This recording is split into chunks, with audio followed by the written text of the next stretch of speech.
I want to end a 10-year-long friendship with my best friend over a stick. Posted by you/informal_advice_9436. I need advice on what to do. I, 26F, have been friends with Abigail, 25F, for several years. We met freshman year and hit it off, but for the rest of high school, she was homeschooled. I met my now fiancé, 27M, also in high school and eventually introduced his best friend, Robert, 26M, to Abigail. Robert and Abigail started dating, and we formed a small group that would always hang out together. We all liked hiking and often looked at hiking gear together and went on trails. A couple of weeks ago, Robert got a walking stick. He had placed it in his car and noticed that the car door was open. He drove up to me and asked me to close the door.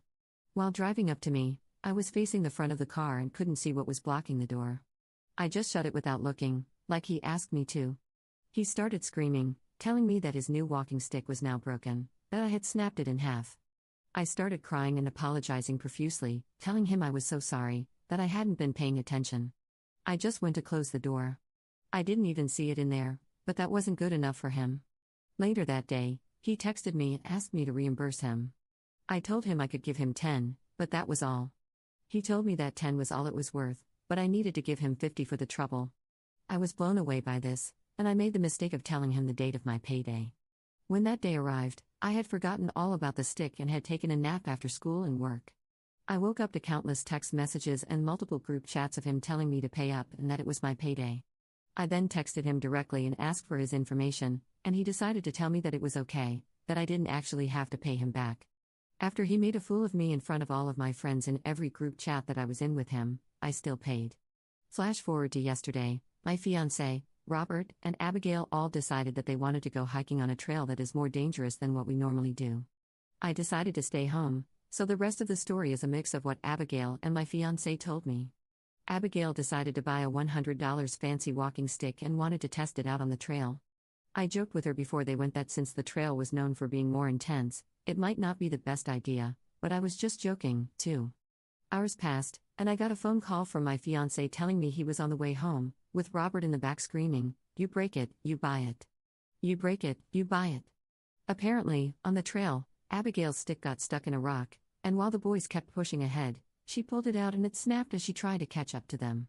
Abigail says that if my fiancé hadn't been going so fast, it wouldn't have happened, and she blamed him for breaking it. Robert obviously took Abigail's side and, for the rest of the hike, hounded my fiancé for the payment. My fiancé and I are both in college and in between jobs and do not have $100 to throw away on a high-end walking stick.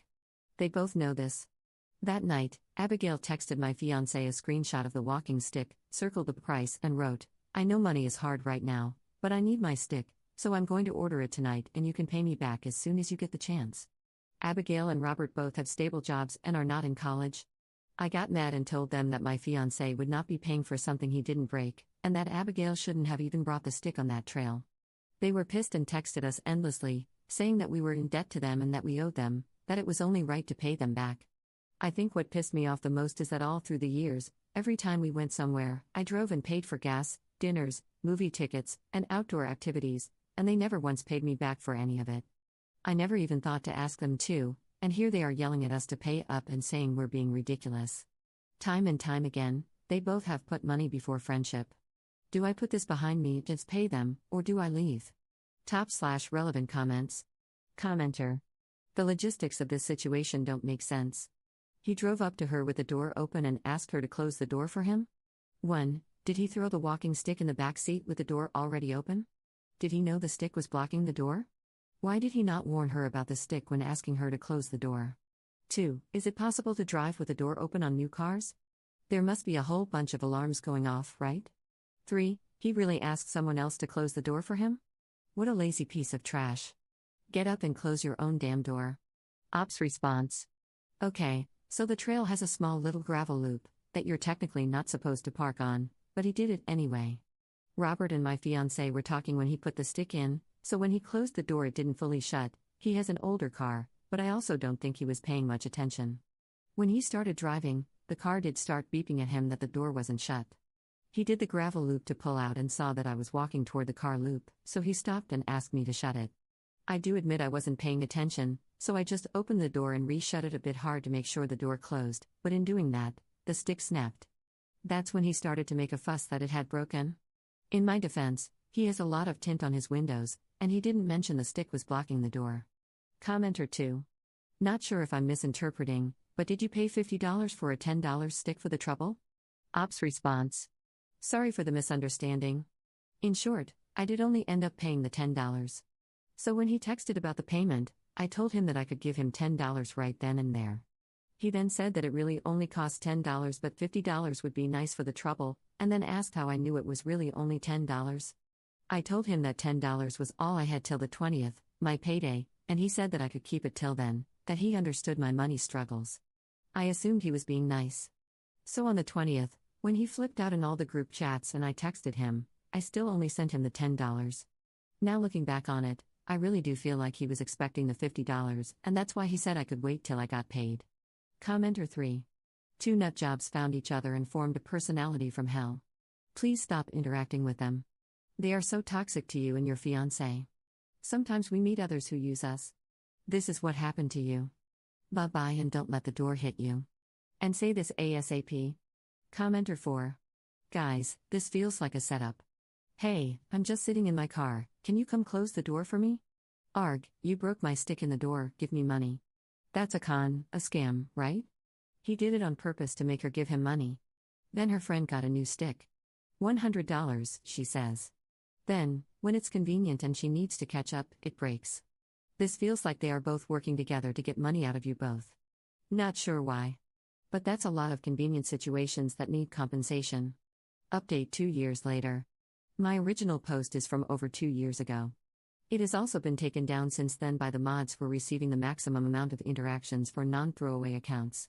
However, I think it's still viewable on my profile.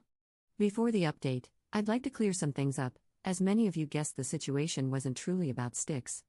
At the time, I was younger and wanted to get the point across without giving explicit details so that if Robert and Abigail saw it, they wouldn't immediately know it was about them.